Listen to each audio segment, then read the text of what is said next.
Konnichiwa Minna, c'est Kazu. Alors pour la vidéo d'aujourd'hui, ça va être une vidéo blabla, comme j'en ai déjà fait pas mal de ce genre. Ça va être un top 5, parce que il y a des trucs que j'ai pas abordés en top, même si les tops c'est très bateau comme genre de vidéo. Donc du coup, je vais vous faire aujourd'hui un top, donc ça va être une vidéo assez rapide. Donc aujourd'hui, ce sera, comme vous l'avez vu dans le titre, un top sur mes endroits préférés. Donc pour l'instant, j'ai pas vu énormément d'endroits, mais mes préférés dans ceux que j'ai déjà vus pour l'instant. Donc le numéro 1, le number 1, et je pense que ça le restera longtemps, probablement, c'est, alors ça va peut-être surprendre, c'est le carrefour de Shibuya. Je m'explique. Pourquoi le carrefour de Shibuya? En fait, c'est tout simplement parce que je trouve que ce carrefour, en plus de sa taille et de, enfin voilà, et de sa situation, en fait, est un... Comment je pourrais appeler ça? Un symbole de la société japonaise, je trouve. Alors, je m'explique pourquoi je dis ça. C'est parce qu'en fait, quand vous êtes sur ce carrefour et que les feux piétons sont rouges, si vous observez les autres piétons qui sont en face de vous, ou sur le côté, en fait, vous remarquez que tout le monde est en ligne, mais genre parfaite. Genre, il n'y a pas un pied qui dépasse, tout le monde... Par contre, dès que les feux piétons passent au vert, c'est l'anarchie totale. Tout le monde passe n'importe où, à n'importe quelle vitesse, les passages cloutés, tout le monde s'en fout. C'est l'anarchie, il n'y a plus aucune règle, il n'y a plus aucun ordre, ni rien du tout. Et je trouve que ça se ressent, cette espèce de dualité entre l'ordre et le chaos, ça se ressent dans certaines émissions, dans certaines... Il y a un truc qui est un peu... ouais, il y a une espèce de dualité que j'aime beaucoup.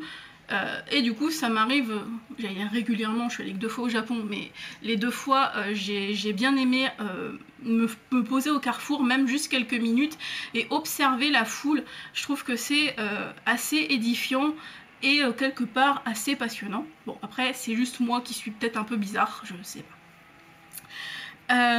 Le deuxième endroit, c'est le parc de Ueno.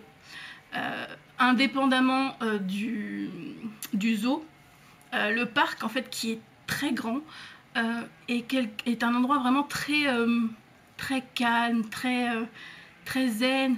On n'a pas l'impression d'être en plein cœur de Tokyo, on n'a pas l'impression que autour c'est la folie, qu'il y a des gens partout, des tas de voitures. On n'entend rien en fait, on entend juste le calme. Et vraiment, pour quelqu'un qui est stressé de la vie comme moi, c'est vraiment... On rentre dedans et c'est comme si on rentrait dans une bulle de zénitude. Vraiment, c'est... On respire et ça déstresse. Enfin, en tout cas, moi, ça me déstresse. Le troisième endroit, c'est le château d'Osaka. Alors, principalement parce que il est magnifique, il faut dire ce qui est, autant au niveau de la conservation que de l'architecture, que de... Voilà... et puis en plus, le château d'Osaka, comme je l'avais dit dans un vlog, dont je vous remettrai le lien quelque part par là ou dans la description, le château d'Osaka en fait est conçu à l'intérieur comme un musée interactif, c'est-à-dire qu'il y a aux étages des petites scénettes qui ont été jouées par des acteurs et qui sont projetées dans un décor miniature. Et qui explique comment vivaient les gens à l'époque où ce château était habité. Et franchement, c'est quelque chose de très bien fait. L'avantage, c'est qu'il y a des explications en anglais sur le côté. Alors, les scénettes sont en japonais, mais sur le côté des écrans, il y a des explications en anglais. Et franchement, c'est tout à fait passionnant. J'ai passé 1h30 ou 2 heures dans ce château à tout lire. Et franchement, quand je suis ressortie, j'étais trop contente, quoi. C'était vraiment, vraiment bien. Et puis autour, il y a des trucs sympas aussi, la galerie, le truc, enfin vraiment, c'est un endroit à voir. Le quatrième endroit, c'est Nara, la ville entière, parce que les daims, est-ce qu'il y a besoin de dire autre chose? J'ai passé une journée à Nara et franchement, c'était top.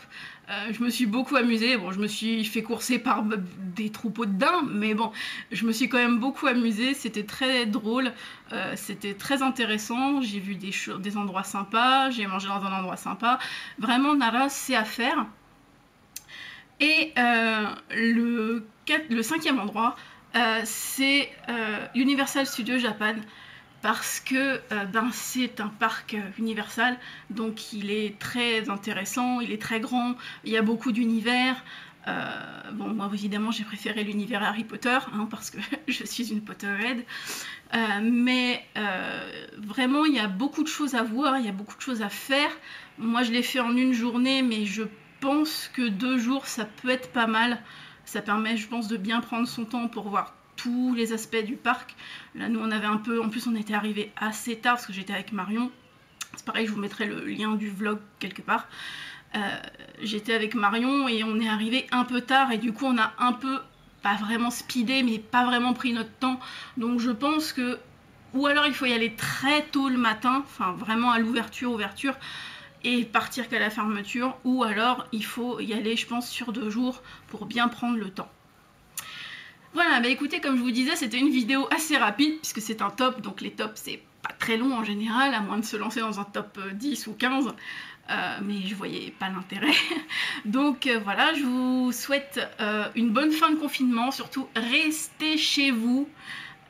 Et puis on se retrouve bientôt pour une nouvelle vidéo. Pensez à liker et partager la vidéo, abonnez-vous à la chaîne, cliquez sur la cloche de notification et moi je vous retrouve bientôt. Ciao ciao.